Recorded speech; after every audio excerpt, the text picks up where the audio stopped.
このシール見て。このシール偽物やん。騙されたって。シールの裏に中国語書いてるやん。絶対偽物やん。こんなんどこで買ったん？商店街で買いました。商店街とか偽物売ってんの？エグすぎやろ。怪しいです。大丈夫？じゃあ俺がクレープ作ったのか。俺がこの子にクレープ作ります。生地を焼いていく。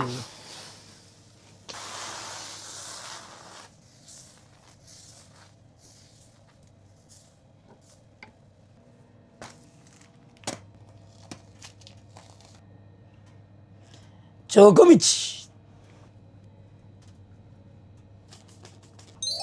はい。